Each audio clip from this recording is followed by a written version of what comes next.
CUT special series में एक बार फिर से आपका स्वागत है। इस एपिसोड में हम उन प्रश्नों को देखेंगे जो आपके परीक्षा के लिहाज से बेहद महत्वपूर्ण साबित हो सकते हैं। तो चलिए शुरुआत करते हैं।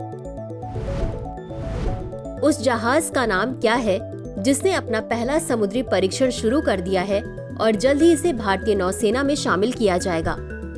ए. INS Kolkata, B. INS Imphal, C. INS Surat, D. INS Mormugao. इस प्रश्न का सही उत्तर है विकल्प सी, INS सूरत। चलिए देखते हैं इसके विश्लेषण को। INS सूरत वह जहाज है जो अपना पहला समुद्री परीक्षण शुरू कर रहा है और जल्द ही उसे भारतीय नौसेना में शामिल कर लिया जाएगा। INS सूरत प्रोजेक्ट 15B या विशाखापत्तनम श्रेणी के विध्वंसक जहाजों का हिस्सा है। अगला प्रश्न है, नालंदा विश्वविद्यालय के नए परिसर का उद्घाटन कहाँ किया गया है? ए. वाराणसी, बी. राजगीर, सी. बोधगया, डी. सारनाथ। इस प्रश्न का सही उत्तर है विकल्प बी, राजगीर। चलिए देखते हैं इसके विश्लेषण को। हाल ही में प्रधानमंत्री नरेंद्र मोदी ने नालंदा विश्वविद्यालय के नए परिसर का उद्घाटन किया। इस नए परिसर का उद्घाटन बिहार के राजगीर में नालंदा की प्राचीन खंडहरों के पास किया गया है। अगला प्रश्न है, हाल ही में खोजी गई बायोल्यूमिनेसेंट मशरूम प्रजातियां फिलोबोलेटस मैनुपुलरिस आमतौर पर कहां पाई जाती है? ए. रेगिस्तानी क्षेत्र, बी. वर्षावन, C. Arctic tundra, D. Mangrove वन। इस प्रश्न का सही उत्तर है विकल्प बी, वर्षावन। चलिए देखते हैं इसके विश्लेषण को। हाल ही में शोधकर्ताओं ने बायोल्यूमिनेसेंट मशरूम की एक दुर्लभ प्रजाति की खोज की है जो रात में चमकीली हरी रोशनी उत्सर्जित करती है। फिलोबोलेटस मैनुपुलरिस मशरूम उष्णकटिबंधीय आर्द्र वातावरण में पनपते हैं जो आमतौर पर घने जंगलों में पाए जाते हैं। अगला प्रश्न है, साइबर स्पेस संचालन के लिए भारत का पहला संयुक्त सिद्धांत किसने जारी किया? ए. भारत के प्रधानमंत्री, बी. थल सेनाध्यक्ष, सी. रक्षा मंत्री, D. Chief of defence staff. इस प्रश्न का सही उत्तर है विकल्प D, chief of defence staff. चलिए देखते हैं इसके विश्लेषण को। साइबर स्पेस परिचालन के लिए chief of defence staff general Anil Chauhan ने भारत का पहला संयुक्त सिद्धांत जारी किया। अगला प्रश्न है, विश्व आर्थिक मंच द्वारा जारी वैश्विक ऊर्जा संक्रमण सूचकांक में कौन सा देश शीर्ष पर है? ए. Sweden, B. चीन, सी. भारत, डी. डेनमार्क। इस प्रश्न का सही उत्तर है विकल्प ए, स्वीडन। चलिए देखते हैं इसके विश्लेषण को। विश्व आर्थिक मंच द्वारा जारी वैश्विक ऊर्जा संक्रमण सूचकांक में स्वीडन शीर्ष पर है। इस सूचकांक में भारत 63वें स्थान पर है। अगला प्रश्न है, विश्व शरणार्थी दिवस कब मनाया जाता है?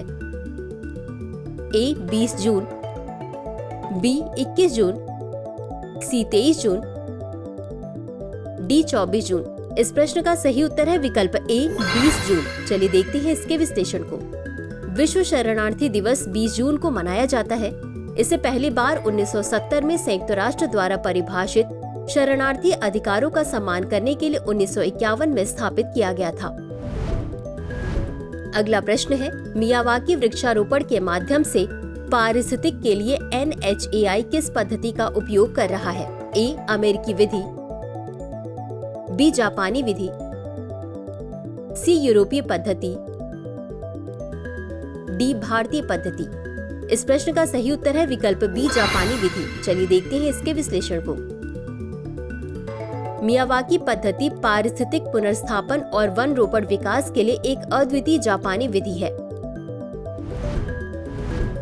अगला प्रश्न है, state of global air report के अनुसार वैश्विक वायु प्रदूषण से होने वाली 90% मौतों के लिए जिम्मेदार प्रमुख प्रदूषक कौन सा है? A. Ozone, B. Nitrogen dioxide, C. PM 2.5, D. Carbon monoxide. इस प्रश्न का सही उत्तर है विकल्प सी, PM 2.5। चलिए देखते हैं इसके विश्लेषण को। PM 2.5 वायु प्रदूषण फेफड़ों और रक्त प्रवाह में गहराई तक प्रवेश करने की क्षमता के कारण वैश्विक वायु प्रदूषण से होने वाली 90% से अधिक मौतों के लिए जिम्मेदार है। अगला प्रश्न है, जैव विविधता और पारिस्थितिकी तंत्र सेवाओं पर अंतर सरकारी मंच को 2024 में कौन सा प्रतिष्ठित पुरस्कार मिला?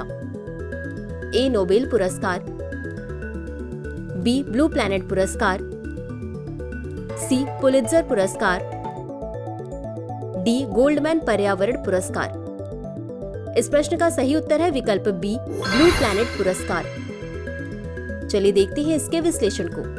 हाल ही में जैव विविधता और पारिस्थितिकी तंत्र सेवाओं पर अंतर सरकारी मंच द्वारा वर्ष 2024 का ब्लू प्लैनेट पुरस्कार जीता गया।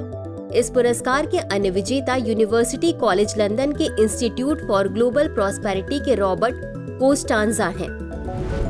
अगला प्रश्न है, पृथ्वी का आंतरिक कोर मुख्यतः किससे बना है? ए सिलिकॉन और ऑक्सीजन, बी लोहा और निकेल, सी कार्बन और हाइड्रोजन, डी मैग्नीशियम और एल्यूमिनियम। इस प्रश्न का सही उत्तर है विकल्प बी लोहा और निकल। चलिए देखते हैं इसके विश्लेषण को। पृथ्वी का आंतरिक कोर मुख्यतः लोहे और निकल से बना है, जिससे यह बहुत घना और गर्म है। तो चलिए अंत में देखते हैं आज के अभ्यास प्रश्न को। पावानुर्मी खेलों में भाला फेंक प्रतियोगिता किसने जीती है? ए एंडरसन पीटर्स, बी टोनी केरेनन, सी Neeraj Chopra, D Oliver Helander. इस प्रश्न का उत्तर कमेंट बॉक्स में जरूर दें। आज के लिए बस इतना ही। धन्यवाद।